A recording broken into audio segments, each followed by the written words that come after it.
नमस्कार नमस्कार नमस्कार। मेरा नाम है राजीव कुमार बजाज यानी RKB और इस वक्त मैं हूं एडवोकेट प्रदीप नाम्बियार जी के साथ और हम दोनों हैं कहां पर, नेशन नाउ पर। प्रदीप जी नमस्कार। नमस्कार सर, नमस्कार। और वंदे मातरम। वंदे मातरम, वंदे मातरम, वंदे मातरम। क्या बात है सर, प्रदीप जी जच रहे हैं आज बहुत अच्छे तरीके से, बहुत बढ़िया लग रहे हैं आज। लग रहा है कहीं मसाज वसाज करा के आए। Vishu today, so congratulations. Congratulations to everybody celebrating Vishu, everybody from Kerala, all the very best to you. आप सब लोगों को जय हिंद, जय महाराष्ट्र, जय भवानी, जय शिवाजी, वंदे मातरम। वंदे वंदे मातरम, सबको वंदे मातरम। अब ये ठीक है, वंदे मातरम भी ठीक है, जय भवानी जय शिवाजी भी ठीक है, लेकिन बड़ी अजीबोगरीब बात है प्रदीप जी कि आज का जो AQI है मुंबई का, वो दिल्ली के AQI से ज़्यादा है। मतलब Mumbai is more polluted today than Delhi. Heat wave चल रही है, हीट वेव के साथ साथ अनसीजनल रेन भी आ रही है। मतलब ये हो क्या रहा है, मेरी समझ के बाहर है। और सबको दिख रहा है क्या हो रहा है, उसके बावजूद कोई ज़्यादा एक्शन नहीं ले रहा। और जैसा कि अरशद आज़मी साहब परसों बता रहे थे, अरशद आज़मी साहब हैं वो कांग्रेस के कुरला से, उन्होंने ये बोला कि even the drains have not been cleaned properly this time. बिल्कुल, बिकॉज प्री मानसून क्लीनिंग जो होती है ड्रेन की, स्टॉर्म वाटर ड्रेन की, बाकी सब जो होती है वो भी ठीक ठाक तरीके से इस बार नहीं हुई है। All that we are doing is we are beautifying the city. और जू में अगर आप जाएंगे तो मस्जिद के सामने जो वो है डिवाइडर है, फिर आगे आप जाएंगे JW मैरियट के सामने वगैरह वगैरह, वहाँ पे बहुत खूबसूरत, मतलब is lovely, it's been painted beautifully, that's it. So do you think the problems of the city are going to be solved by painting? Sir, public activism has increased. आप देखोगे मुंबई में अलग-अलग groups want to save the environment. They are out in the streets. Most of them are doing it. We had a lot of people whom you interviewed who are on their own coming and cleaning the beaches, trying to do whatever they can in the small way. In Navi Mumbai, we found groups coming together, cleaning the mangroves themselves. जो भी sewage वगैरह जो छोड़ते हैं mangroves में, वो खुद जाके एक vigilante groups coming and cleaning the entire mangroves. Navi Mumbai में, पुणे में we found groups coming to save talao. You know, they said we need to save this talao in Pune. So everywhere the people, the public, उनके दिमाग में clear cut आ गया है कि भले the government talks something, the prime minister, the chief minister, deputy chief minister always talking about protecting environment, but until we take everything in our hands, nothing is going to happen. So we find जैसे आपने बोला कि आरे Jharkhand campaign का एक आपने किधर indirectly किधर post भी डाल दिया, लोग अपने आप पहुंच जाते उधर, and they are ready to get arrested, they are going to ready to protest, they are ready to demonstrate, and whatever happens to them. Now right, this is the spirit of Mumbai. I hope Zoru Bathena is happy hearing this. I think we've got Zoru with us. Zoru Bathena साहब नमस्कार। Bajaj, how are you? Absolutely fine. How are you? Both Pradeep ji and I welcome you to Nation Now once again. Zoru Bathena साहब ये बताएं। Thank you for having us here and thank you for always raising all these beautiful topics. Beautiful topics. I love to hear that. Zoru साहब, you live in Jew, I live in Jew. Pradeep साहब lives in Kalina. But the BMC says they are doing a lot for the city. They are painting the city all over the place. They say we are beautifying the city. We've got these lovely, murals being painted all over the place. So do you think that's the solution to the city's problems, Zoru Bathena sahab? Painting the dividers which are perfectly good, pavements which are perfectly good, to tear them apart and make them again, and then to have railings all over the place and so on and so forth. And some metal structures. There are new metal structures which have come near Juhu Beach. I don't know what they are supposed to be. These arches, what? It's supposed to be a baradari or something like that, something like out of a Mughal court. I thought we were getting rid of the chapters on Mughal history from all our books. So what's going on? Zoru sahab, bataएं, please. Well, the roads in Mumbai are paved with gold. Yes. So dig, they must till they get the gold. And they get it every single time. That's the only issue. It's a money-making business, nothing else. So in effect what you're saying is, even where pavements are not required to be repaired or redone, where road dividers are perfectly good, where the flowers inside or the hedges inside are still perfectly good, you tear them up and bring new ones, and that is the way most of our contractors and politicians and bureaucrats look for gold and they find it. Is that what you're saying? Absolutely. But this is not a recent phenomena. It's been happening in Mumbai for years and years. The only thing is we have started noticing that footpaths which were redone every 5 years now get done every 3 years, and now every 2 years, and now every year. So the frequency on which the gold needs to be reached Yes. is increasing. Yes, and there seems to be nothing that we can do about it. No, so far anyway. Sadly so. Zoru साहब ये बताएं, we are cutting down more trees in RA because that's what is the plan. That's what I've been told. Apart from that, quite a few of the mangroves are disappearing, and they are disappearing because of all the stuff which is being dumped into Uran, into Than, and so on and so forth. All those creeks, which are creeks right now and very shortly will disappear. I think there will be new housing projects and so on.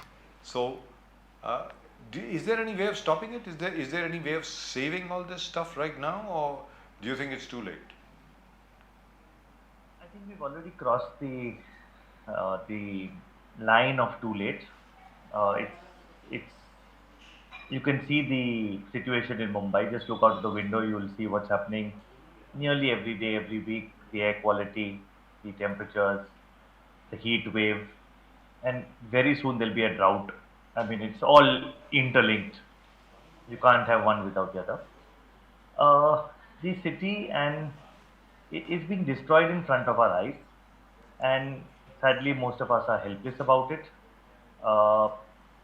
And we always thought that we always laughed and said, "Abhi Delhi dur nahi hai," Ji. but we've way surpassed Delhi with the destructions and the I mean the it's just crazy what's going on, and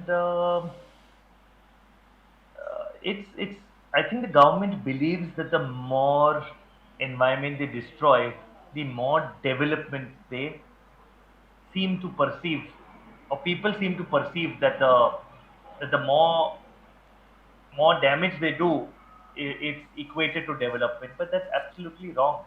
Development means working along with the environment. And I think most of us travel abroad. We all see how well developed the rest of the world is, and all that development is hand in hand with the environment. Yes. Yes. I mean, you can go to Dubai and see how a desert has become green. You can go to Singapore and see how Mumbai, how it was, or at least I've read about it, how it was 50 years ago and how green and how nice it is today. That's called development. Yes. Zoruji, Pradeep ji- go ahead. Aditya Thackeray ji again has raised the issue of cutting off more trees in the RA region. The forest we call, they say more trees, Aditya Thackeray said more trees are being cut. Now again the Kanjurmarg depot issue has come to the fore. He said integrated depot would have been a greater bet. He has been saying that it was saved cost, saved the cutting of trees, facilitated the servicing of all the train metros. So now again back to now when we are talking about cutting off more trees, and I think they have already applied to the Supreme Court saying that we need permission to cut more trees. What do you see the entire thing? Now he talks about many things. He said again you're shifting for metros 4 and 14. The car shed metro will be there at Thane and other regions for connecting to Badlapur. So there also there's going to be a similar problem of more of cutting of trees. Are we forgetting about environment at all? What do you see this government? Development, cut more trees. What's happening, Zoruji? Absolutely right, Pradeep. It's a metro madness that has infected our city. In the name of metro, everything and anything wrong is being done. Let's take an example. This fight of RA and to save RA, and the fight with Mr. Fadnavis, who has been very vocally wanting a depot in RA, has been going on for years now. I think it's 8 years this fight is going on. in the same, he keeps going on and on saying that you can't shift the depot anywhere else in the entire world. There is no space for a depot except in RA. Yes. This is absolutely wrong. Let's give an example. In Mumbai, we have just started a Metro 2 line on Link Road. We have just started a Metro 7 line on the Western Express Highway. Yes. The Metro 7 line does not have a depot. They didn't get the space for the depot. It was planned at Dahisar. They didn't get the land from the Airport Authority of India. They integrated Metro 2 and Metro 7. They moved the Metro 7 depot into the Metro 2 depot at Charkop. Yes. And they have an integrated depot and an integrated line, which was not the plan in the first place. Originally, Metro Line 2 and 7 were two independent lines. Yes. Now see the convenience of having it integrated. If I get in at Borivali West, I can get off at Borivali East on the same metro line. Because of the depot, it got integrated. Prior to that, there were two separate independent parallel lines with a changeover. You have to get off at one station and change. So anywhere in the world you go, you will have a metro where you can. It's passenger convenience. And forget RA, forget forest, forget trees for a minute. Imagine if I sit in a train, get into the train at Cuff Parade, and I can go all the way to LBS Marg, Vikhroli or Kanjur in that same metro line without having to change. Isn't that the most convenient thing that can happen? Absolutely. East-west connectivity, because this metro line does not have a east-west connectivity between the Eastern Railway and the Western Railway, which is our biggest issue in Mumbai. Take the Metro 1 line between Andheri and Ghatkopar. It's very popular, but the popularity is based on the connection between the Western Railway and the Central Railway. The maximum crowd you will get at Andheri station and Ghatkopar station. People connecting from one local to the other. Locals are Mumbai's lifeline, and anything that can augment that system works. You see the Metro 7 line on the Western Expressway Highway, it doesn't connect to any station. No. Go just go on it and see. You just see how it is running. And the claim of the Fadnavis government that we will cut few thousand trees and in 4 days traffic will disappear from the city and the skies will turn blue with the environmental impact of a metro, positive impact is, Yes. sorry, it's just lies. It's fake. And the leopard population in RA will travel all the way from the RA forest to Cuff Parade and back, right? That'll also happen. Yep. Over here, I would like to ask you another thing, Zoru, because we've discussed this earlier. You were on the show where we touched upon this. You were there, and I think Mr. Stalin Dayanand, Mr. Nitin Kilawala, I think Shweta Wagh was also there. We were all on Bandra Bandstand. You know, the easiest solution, the easiest transport solution for this city, it has been talked about many times. Many people have talked about it, is that you have a local train network. Just build an elevated local train network on top of that local train network. So you have two trains running on the same route instead of one. That would have been easier, it would have been better, it would have led to less disturbance in the city, and it would have been done by the railways with great pleasure. Why do you think we never looked at that solution? Because the railways is looked after by the central government. Yes. And the local state is not going to make money out of it. Yes. Simple. Can I just tell you a few things about Mumbai's local railway? Please. The plan to add 2 lines, to make it from a 4-line network to a 4 track to 6 tracks, Yes. is going on since the last 20 years. Absolutely zero political will to add those 2 lines, 2 tracks. in the existing local line. Now, let me also tell you another. I use the Western Railway network at least twice a week. From places like Andheri to Churchgate, you have a train practically every 3 minutes. Churchgate station nowadays is empty. The entire crowd gets off at Lower Parel station, and from Lower Parel to Churchgate, the train is empty. First class, second class, whichever class you want to go. Why is Now, that? Why you is that, find- Zuru? because offices have moved out of South Bombay. That's right. Correct. Lower Parel is the last point of commercial activity. Yes. Now, I get a train from Bandra to Churchgate every 3 minutes. Every 3 minutes. And it is not crowded. It is not jam-packed like the rest of the locals. Now, Yes. if I travel from Bandra to Virar, I get a train every 15 minutes. Yes.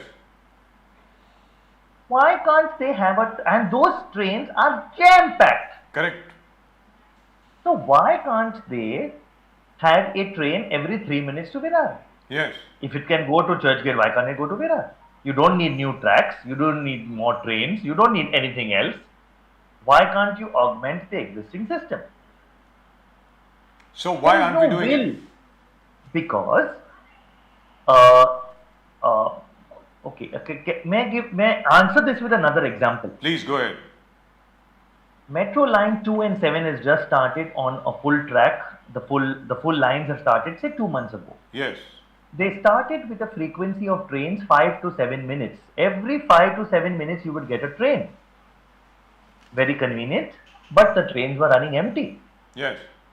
To hide the fact that they were empty, they now run those two lines at 10 to 15 minute intervals. So people who enter look at it and say, oh wow, metro, it is going full. The government is fooling the people and the people are getting fooled. Now what can be done? So the people who are having this illusion that metro is going to solve the local train problem, those people who are in those jam-packed trains are not demanding that I get a train every 3 minutes. So it's the entire government is working on how we can fool the public. And the public is the fooled. public seems to be supporting the government. Yes, so okay, so so that's how life is. We get who we deserve. Yes, absolutely.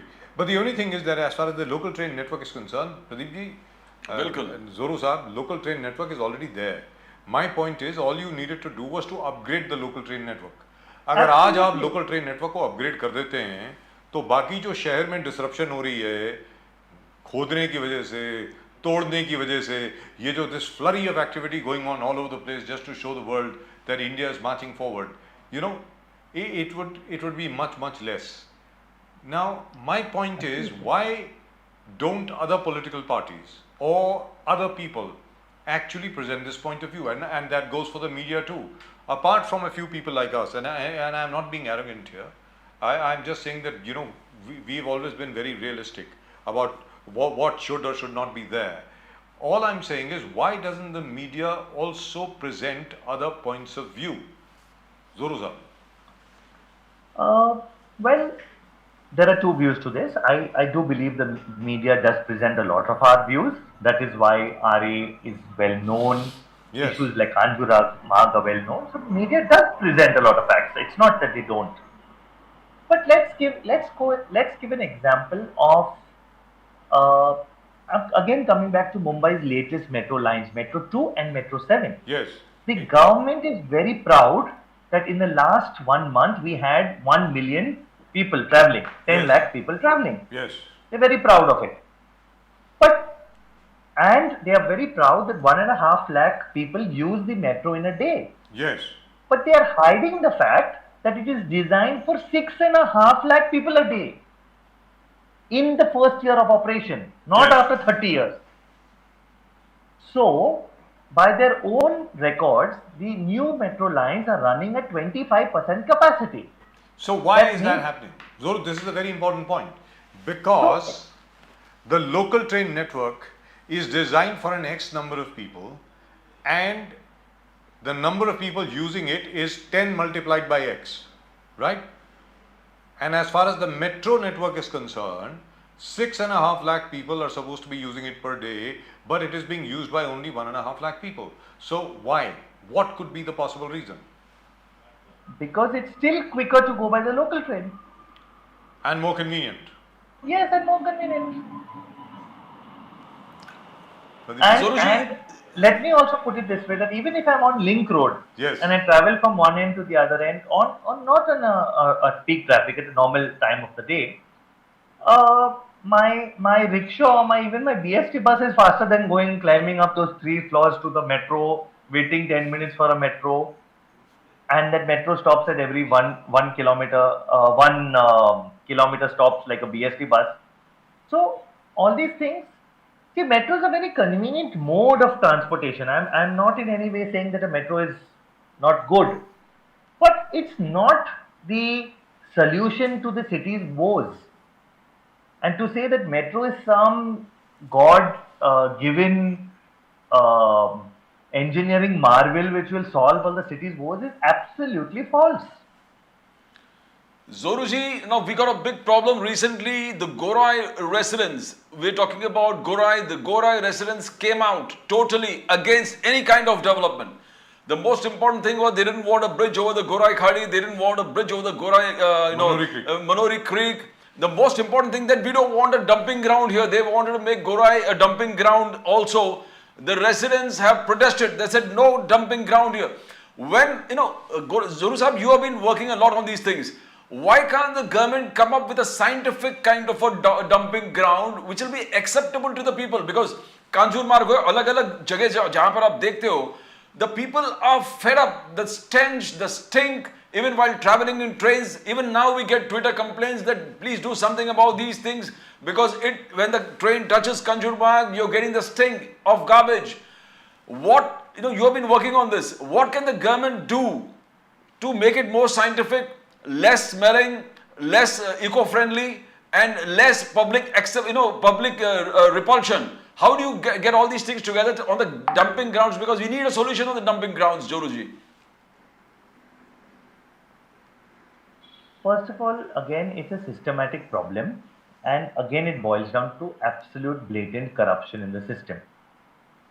The government forces us in our house to segregate our waste into wet and dry waste. Yes. And they take the same waste from our house and put it in the same truck and dump it in the same place. And they make a claim that we are segregating the waste, just to give an illusion that we are doing something right. Second thing is, at the dumping grounds, the government is paying mega crores to those contractors for sorting out and scientifically treating the garbage. If just check how much they pay for that. And if my memory serves me right, there are in Mumbai there are those green garbage trucks. Say there are 80 in the city, but if you go and see how many are built, you will find 500 of them, but they are not existing because they get paid per load. That's right. So it's everything in the corruption. Everything in the government is so corrupt. You mentioned just now why don't other political parties object? Yes. Because the corruption is from top to bottom and everybody is involved. They may not be involved in X issue, but they will be involved in Y issue. So they have to keep quiet, because if you speak up about X, you will get caught in Y.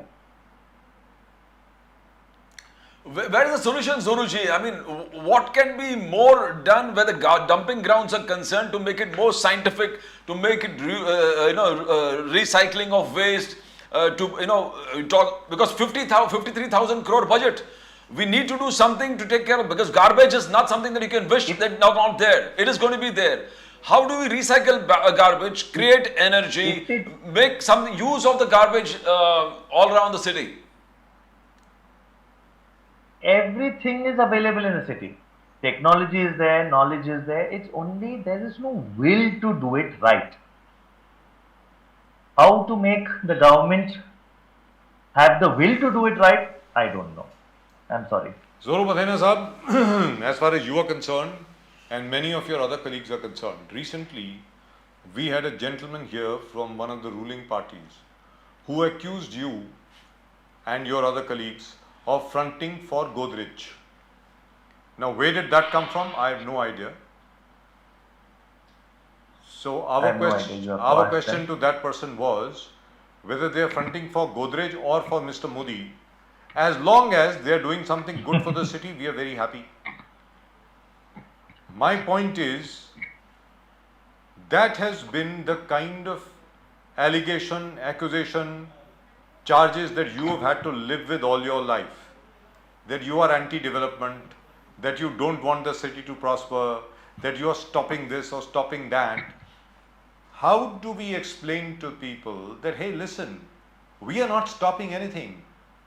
What we are trying to tell you is that after a couple of years, after a couple of decades, you may not be alive if you continue to live in this city. This city will just pass away. For instance, in Uttan, we know and in Uran, we know for a fact that so much of dumping of debris is going on, so much of dumping of debris is going on that the creek will disappear.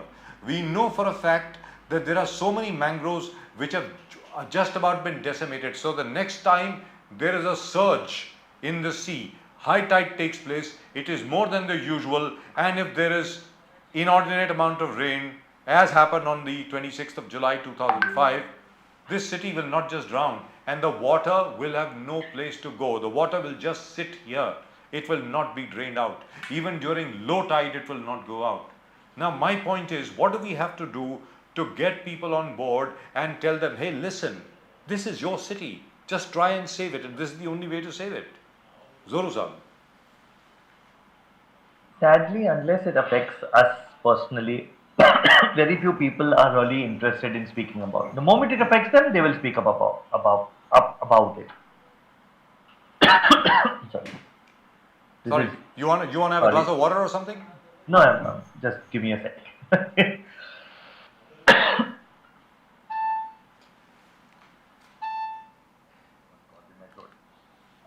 As I said, unless it affects the person personally, that's when they realize that, oh, something's wrong, I should have spoken up, I should have done this. You were telling me about some spokesperson from the ruling party. According to me, they should be the serving party. Yes. But let me tell you a story.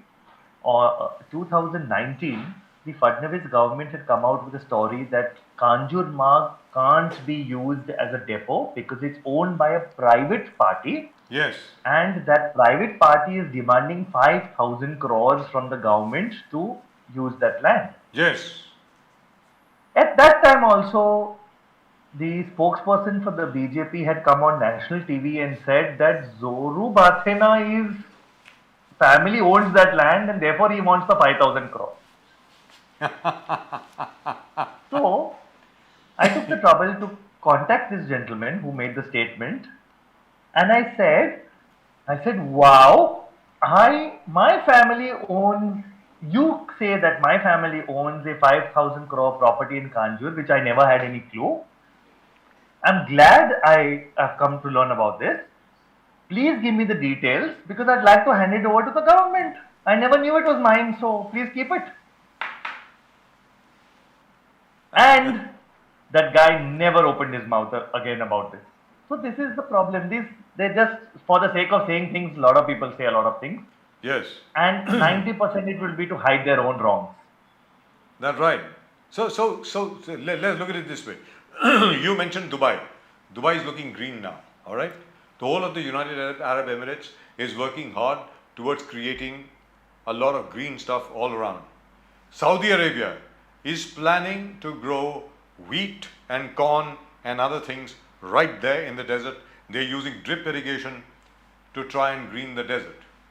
And we here in Mumbai and elsewhere are planning to turn our forests into desert. Is that what's happening, Zoru Sahib? I guess our Mumbai politicians must be thinking that we need a balance in the world. So if they're greening the deserts, we need to Become the desert the desert forest. ourselves. Yeah, I guess that's how they think. Right, and they hope that in the new desert that will be formed around here, there will also be oil below it. So we'll all get rich. We'll all become oil billionaires. Isn't that lovely? Zoruji, now if you look at the Prime Minister's speeches at world forums out of the country, in the world, so he talks about how he is concerned about the environment. He talks about reducing carbon prints. He said that we need to, preserve the world for the climate change is concerned. He goes 2 steps ahead and suggest and tell the people of the country how they should live their lives. A common man, he said, if you are exercising, why do you take car to the gym? You should go walking. If you are sleeping, if you are putting AC on, why are you taking a blanket and covering yourself? You are, adding to climate change, you are global warming. So you got a Prime Minister is very proactive. You got, where Maharashtra is concerned, Deputy CM Fadnavis, totally involved in all cleansing of rivers, wherever rivers. In fact, all over the state, wherever rivers have to be cleansed, have to be pollution free. He has bought funds from the center for cleansing. Whereas in the 4 rivers of Mumbai, Mithi and every Oshiwara, probably Dahisar, he has got his personal involvement. They all have worked together with the public to see that rivers are clean. So where do you see, why is there a mismatch? You say we are talking about the air quality level that has fallen worse than Delhi. You got a Prime Minister with a vision, you got a Deputy Chief Minister with a vision. Why is it not fitting? Why is it not fitting everywhere? Zoruji. If only they practiced what they preached. The work that he does on rivers, Dev Fadnavis? Can you show me where is a clean river in Mumbai? There are no rivers. Which river is become clean after spending thousands of crores? No? Has he done any work? No, not to my knowledge. But they've made a video. They made a music video. Yes, the PR of the government is very good. But as I said, if they only practice what they preach, Mumbai would be so beautiful. So in your opinion, the 4 rivers that we call rivers, which have already been designated rivers by the way in 2018, they will remain sewers. They will not turn into rivers. In fact, in Mumbai, those 4 rivers come under the BMC sewage department. Yes. They are handed over to the sewage department for looking after. So why would which sewage department will make it into a river? If supposing I am sick and you send me to a doctor who, I don't know the right word, but a doctor who performs autopsies. To a pathologist. No, the guy who cuts you up after you die. Yes. Yeah. So if you send me to him for treatment. For post-mortem. Yeah, so to do his work, he has to take me into the post-mortem. No? He has to kill me to do his work. That's how the sewage department works. No, in the Gorai, they are also having a desalination plant there. The locals are up on the arms. The government says that, the locals are being misled by the environmentalists and the people who talk about environment. He said, how the desalination plant will add to the quality of water and all those places, the shortage of water will be taken care of. People are telling that fishing is going to be affected. People are saying the aquatic systems in the nearby areas will be totally affected. Up till Warsaw, everything will get totally bad. How do you see a desalination plant versus the aqua life? Zoruji, are the people right? Let me tell you how crazily BMC works. BMC has cemented every single road, footpath in Mumbai. They take the rainwater which falls on the road, put it into a cement gutter, throw it out into the sea with a pump. Yes. It gets pumped out to the sea. So good rainwater is thrown out into the sea, and that good water is destroyed. Then the same BMC says we want to take the water from the sea and desalinate it and use it for water. Now, the same BMC insists that every new building in Mumbai must have rainwater harvesting. What does rainwater harvesting do? It takes the rain which falls on your terrace and it drops it into the ground and into the at the water level in the ground, where it remains in storage to be used when you want to use, when you need the water to help raise the water table. BMC can do the same thing. On every single road, they can make rainwater harvesting pits where the rainwater will go into the ground without needing them to make pumping stations to pump it out into the sea. And when they want water, they have to just simply put. How does the tanker work in Mumbai? Entire Mumbai works, or majority of Mumbai works on tanker water. Where does the tanker get the water? From the ground below Mumbai only. That's right. They don't get it from Thana or anywhere. And there's drying. So all the, sorry? And there's drying up. No, Mumbai is not drying up. Mumbai has one of the highest water tables in the city of good quality water still. It's only when you overuse the water that Yes. the good water becomes salty. It's a entire system of how the groundwater works. So therefore you need to replenish the groundwater, which is being done by the private buildings with rainwater harvesting. So why doesn't BMC do it themselves? Because it costs nothing to make a rainwater harvesting. It will cost rainwater harvesting pit will cost 1-2 lakh rupees. A pump will cost a few hundred crores. The salination plant will cost a few thousand crores. That's right. So it's a matter of how much money they can rip off the system. And so is the case with the metro. Let me put it this way: the same metro in Delhi, which costs 100 crores a kilometer, costs 1,000 crores a kilometer in Mumbai. What a miracle. So I always metro, knew if they Mumbai- made it correctly, how it was done in. So I always knew Mumbai was a city of miracles. Great. It's the city of gold. Absolutely. The city of gold. You were El happy, Dorado. you were happy, Zoru Bhattinaji, when the High Court in fact interfered and helped a lot of activists who were arrested in the RA forest cases, and you were very happy with the entire incident. He said ultimately the court is interfering and court is acting to save not only the activists, but the court's intentions are very clear that these are people who are out to save Mother Earth, out to save the environment where Mumbai is concerned, out to save the RA forest. That was a sigh of relief for you, that court is moving in the right direction. Absolutely. See, eventually justice will happen, but the punishment is in the process. By the time you get to justice, you've already sucked out all the energy from your system. And that is what the government wants to do. Forget about RA, forget about environment. They're doing it all over the country. They will target somebody who is inconvenient for them, not with the hope that that person will ever get punished or ever get imprisoned at the end of the day, but to just suck out all his energy, having to clear his name from that case. That is what the government is doing. It's extortion in a negative way. They are extorting your energy out of you. Right, Zoru. So is the picture as bad as we think it is? And do you think there is any solution to this? Do you think or solutions to this? Do you think finally our society will evolve into a caring society?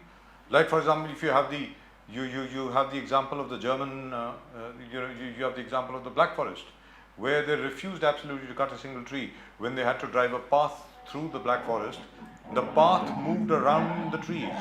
Not one single tree was cut. Now, I would like to ask you that.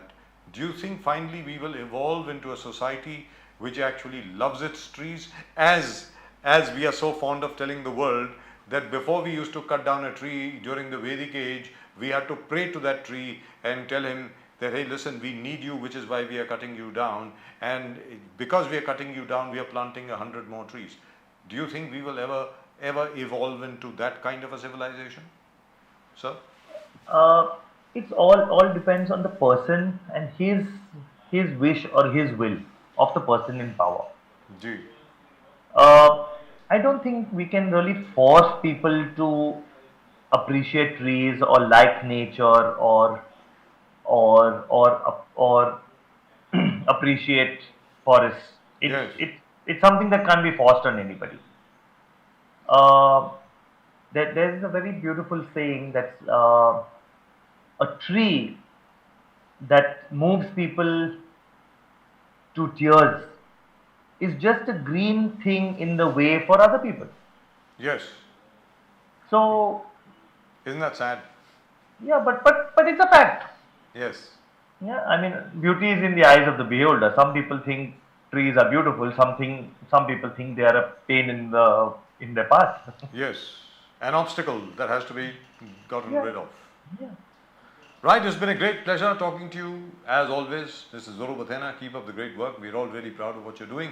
I would not be able to do what you're doing. You are a brave man. You're a very courageous man. Fantastic. And by the way, this is something for our viewers. I don't know whether Zoru is going to like this or not. Once when we were shooting at Juhu Beach, and Zoru was telling us all about that new jetty which has been made and how if the original plan of the coastal road is stuck to, there is a possibility that we might actually lose Juhu Beach. Now, thankfully, I think that's over and done with. Zoru Bathena actually made a confession. He said his children actually say, hey, we wish we were trees. You would spend more time with us. That's true. I'm guilty as charged. Thank you very much, Zoru Sahab. Yeah. It's a great pleasure talking Thank to you, Mr. Bajaj. Thank you, Pradeep. Thank you for having us. We all are really and truly proud of you. This city needs people like you, and this city is surviving because of people like you. Thank you very much. Great pleasure. Thank you. Namaskar, sir. Vande Mataram. Thank you. I really love that guy. They're fighting a fantastic battle to save planet Earth. Look at Mumbai, Maharashtra, look at the Zoru. rivers. Look at Zoru Bathena, look at Rohit Joshi, Yes, look at yes. Nand Kumar Pawar, look at Stalin Dayanand. These guys, they are the pillars that hold up Mumbai. And there are so many like them all over the country. Really and truly fantastic. I hope to God people wake up to this. And Pradeep ji, what you said was absolutely right. You know, we had a very good environment minister in Mr. Aditya Thackeray. And now I think Mr. Mungatiwar, Sudhir Mungatiwar, is showing signs of being a very good environment minister, a good forest minister. Looks like it. No, he is Look taking at the the kind of stand. The orders. stand that he has taken is Sir, fantastic. वो जो order उन्होंने दिया है बिल्कुल। येऊर को लेकर के Yes, yes. Sudhir Mungantiwar साहब को साधुवाद देना पड़ेगा. He must be congratulated. Really and truly wonderful what he has done. Right, at the moment with us, I think we have our old friend Mr. Dhananjay Junarkar of the Congress. Congress party के धनंजय जुनारकर शायद हमारे साथ हैं. धनंजय साहब नमस्कार. नमस्कार sir. अरे Oh, नमस्कार fantastic. नमस्कार नमस्कार. Fantastic. Lovely to see you. Lovely to see Thank you you, sir. Sir. अरे साहब क्या बात है. आपका मुस्कुराता हुआ चेहरा देख करके हम सब लोगों को बड़ी खुशी हो जाती है. जबरदस्त. फैंटास्टिक. अच्छा जुनारकर साहब, इसके पहले कि हम लोग महाराष्ट्र की बात करें, महाराष्ट्र की बात भी करें क्योंकि महाराष्ट्र से रिलेटेड ही है. अरे कर्नाटक में भारतीय जनता पार्टी में बड़ी बगावत हो रही है, सुनने में आया है. और जो टिकट बांटी गई हैं, सब कुछ किया गया है, लोग भाग रहे हैं, कोई जेडीएस में चला गया है, कोई कांग्रेस के पास वापस आ गया है, ऐसा कुछ हो रहा है. तो उससे क्या कुछ फर्क पड़ेगा कांग्रेस को? क्या लगता है आपको? सर देखिए, पुराने काल से आप देखिए, महाराष्ट्र और कर्नाटक ये पुरोगामी प्रकार का स्टेट है, तो ये लोग पहले ही आने वाली चीजें भाप लेते हैं. जी. लोग ने देखा है कि आने वाले समय में ये बीजेपी का हाल, जैसे अभी इन लोग ने जो कुछ पार्टियों को राष्ट्रीय दर्जा खत्म कर दिया, मुझे भी ऐसा लग रहा है कि अगले 2024 के बाद भारतीय जनता पार्टी का राष्ट्रीय दर्जा खत्म होके वो केवल गुजरात की पार्टी रहेगी. इतना लोगों में गुस्सा है, तो लोग समझ रहे, हवा समझ रहे और कांग्रेस की तरफ आ रहे. सर आपको लग रहा है इस वजह से कांग्रेस की तरफ आ रहे हैं? और क्योंकि लोगों को हवा भी आ रही है कि भाई हो सकता है कांग्रेस जीत जाए इस बार कर्नाटक में. और महाराष्ट्र में देव फडणवीस जी बोल रहे कि Congress is going to break, Congress is going to disintegrate, Congress का नामो निशान मिटने वाला है और सब कांग्रेस वाले बीजेपी ज्वाइन करने वाले. फडणवीस साहब का स्टेटमेंट था 2 दिन पहले. तो how do you see that sir? Sir आप देखिए, जब से गोपीनाथ मुंडे जी के बाद का जो बीजेपी का एरा है, उसके अंदर जो फडणवीस साहब के हाथ में सत्ता आई है, इन्होंने कभी भी खुद की पार्टी, खुद के लोग, खुद का एजेंडा ये दिखाने की कोशिश नहीं की है. हमेशा ये बोलते हैं कि अगले महीने 2 महीने में देखो एनसीपी के इतने आएंगे, अगले 2-3 महीने के बाद हमारी गवर्नमेंट आएगी. शिवसेना वाले हमारे पास आने वाले, ये अपने खुद के बच्चों को कभी बड़ा करेंगे? ये दूसरों के पढ़े लिखे और बड़े हो गए बच्चे माँ बाप से छीन के डरा के, जैसे एक वो चोरी करने वाला एक प्रकार का आदमी रहता है, बच्चों को बड़े बच्चों को भगा के लेके जाने वाली टोली मुझे बीजेपी महसूस हो रहा है। पहले जमाने में छोटे बच्चों को चुरा कर लोग लेके जाते थे, ये बड़े बच्चों को, बड़े आदमियों को लेके जाने वाली टोली है सर ये। पर इसमें कुछ दम नहीं है, क्योंकि हमेशा ये लोग बोलते कि कांग्रेस खत्म हो गई है, देश कांग्रेस मुक्त करना है और राहुल गांधी जी के पीछे कोई नहीं है। जब कांग्रेस की स्थिति ऐसी है तो फिर कांग्रेस के लोगों के पीछे ये लोग क्यों पड़े हैं और कांग्रेस के लोगों को ये लोग क्यों प्रवेश देते हैं? ये मेरा सवाल है सर। यहाँ पर ये आपसे पूछना चाहेंगे जुनकर साहब, सॉरी वापस मैं कर्नाटक पे जा रहा हूँ, क्योंकि हाँ। कर्नाटक में और यहाँ पर जैसे लक्ष्मण सवाड़ी जी जो हैं, बड़े वरिष्ठ नेता हैं, भारतीय जनता पार्टी के थे, उन्होंने तो मंत्री पद से तो रिजाइन किया ही, अपनी मतलब जो प्राइमरी मेंबरशिप है बीजेपी की वो भी छोड़ दी। उसके अलावा एक और शख्स थे जो बड़े क्लोज थे येडियुरप्पा साहब के, वो बीजेपी छोड़ के आ गए हैं और देवेगौड़ा साहब की जो जेडीएस है उसके अंदर शामिल हो गए हैं और उनको टिकट भी दे दी गई है। अब मैं आपसे जानना चाहता हूं कि जो आपको छोड़ के गए थे बीजेपी में, अगर वो अभी आना चाहें वापस, तो क्या पार्टी यानी कांग्रेस पार्टी उनका वापस स्वागत करेगी या उनको बोलेगी जयराम जी की भाई यहाँ पे आने की जरूरत नहीं है? नहीं, इसमें सर जो लोग अगर कोई तकलीफ नहीं है और उनके, अभी हम लोग वही देख रहे हैं जिसके फाइनेंशियल रिकॉर्ड्स सब कुछ सही है, गड़बड़ नहीं है, ऐसे ही व्यक्ति को चांस हम लोग देंगे। और जो लोग जरा गड़बड़ की टाइप के दिख रहे हैं और या गए हैं, ऐसे लोगों को वापस लेके कोई फायदा नहीं है, क्योंकि आज की तारीख में वापस कल को आपके ईडी सीबीआई इनकम टैक्स का अगर आपको नोटिस आ गया, फिर कल आप भागने वाले हैं। और पार्टी के सबसे खराब समय में जो आदमी भाग गया उसको वापस एंटरटेन करके कोई मतलब नहीं है सर जी। और जहां तक कि जैसा प्रदीप जी ने कहा, अभी आदरणीय सम्माननीय देवेंद्र फडणवीस जी ने कहा कि कांग्रेस जो है वो खत्म होने वाली है, कांग्रेस का कोई वर्चस्व बचेगा नहीं, ऐसा उन्होंने कहा है। और तकरीबन जितने भी कांग्रेस के लोग हैं वो ज्यादातर बीजेपी में आने वाले। पूरा सवाल सुनने सर, मैं आपसे जानना चाहता हूं कि आज की तारीख में आपको लगता है कि मुंबई कांग्रेस और महाराष्ट्र कांग्रेस दोनों वो सब कर रही हैं जो कि उनको करना चाहिए, या अभी भी कुछ और बाकी है?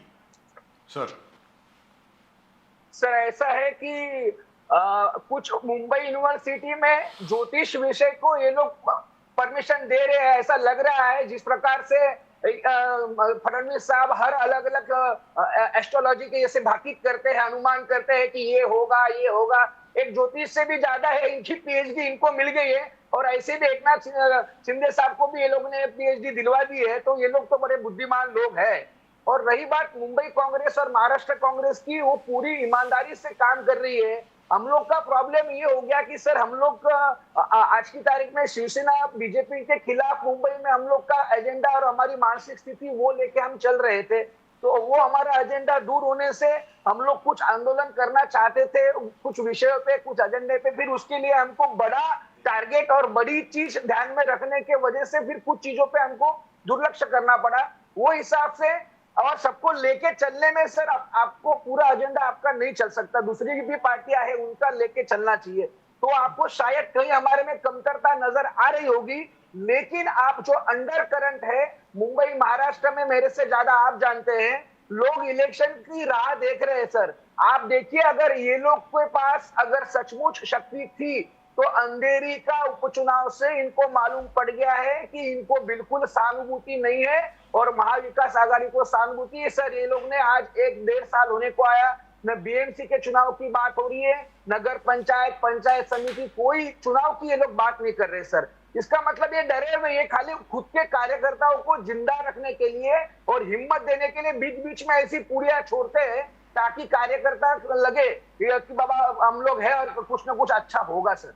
प्रदीप जी। जनोकर साहब, अभी मोदी साहब ने हाल ही में 2 दिन पहले 71,000 एम्प्लॉयमेंट लेटर्स उन्होंने बांटा, 71,000 जी। तो उनका कहना है कि देखो एम्प्लॉयमेंट बढ़ रहा, we are providing employment, the rate is going up. दूसरा उन्होंने कहा कि आप देखो ना प्रोविडेंट फंड अकाउंट्स कितने खुले, ज्यादा खुले, इसका यही अर्थ है कि एम्प्लॉयमेंट और जनरेट हो गया है। और परमानेंट एम्प्लॉयमेंट जनरेट हो गया है। फिर भी मल्लिकार्जुन खड़गे बार बार आरोप लगा रहे हैं कि एम्प्लॉयमेंट है ही नहीं, आपने जो वादा किया था उसको निभा नहीं रहे, लोग को नौकरियां नहीं मिल रहे, अनएम्प्लॉयमेंट को आपको ठीक करना पड़ेगा। मल्लिकार्जुन खड़गे सर ऐसे क्यों बोल रहे हैं जोनकर साहब? सर देखिए, मोदी जी के कोई भी बात पे और भारत सरकार की कोई भी आंकड़े पे भरोसा रखना मतलब अपने आप को मूर्ख बनाना जैसा है। ये लोग का 2014 से लोगों को आइडिया आ गई, इनके पास कुछ नहीं है, सिर्फ बड़े बड़े आंकड़े आप डालिए और लोगों को पागल कर दीजिए। अगर मोदी जी इतने बुद्धिमान होते तो मोदी जी 2001 से 2014 गुजरात के सीएम थे, और जब भी मोदी जी 2001 में गुजरात के सीएम बने तभी 53,000 करोड़ का गुजरात के ऊपर कर्जा था। 2014 के बाद मतलब 2001 से 2014 में जब वो सेंट्रल गवर्नमेंट में गए, प्राइम मिनिस्टर बने, तभी गुजरात का कर्जा 53,000 करोड़ से लेके 1,65,000 करोड़ हो गया था। और उसके बाद आज की तारीख में गुजरात में जितने भी सीएम है वो खाली नाम के लिए सीएम है, सबके सब कुछ हाथ की जाने के आपको मालूम है, सब कुछ दिल्ली से होता है। और आज की तारीख का कर्जा 3 लाख करोड़ से ज्यादा है। जो आदमी एक छोटा सा राज्य जहाँ उनको नहीं संभाल सकता, वो देश को क्या संभालेगा सर? तो यहाँ पर एक चीज आपसे पूछना चाहते हैं सर।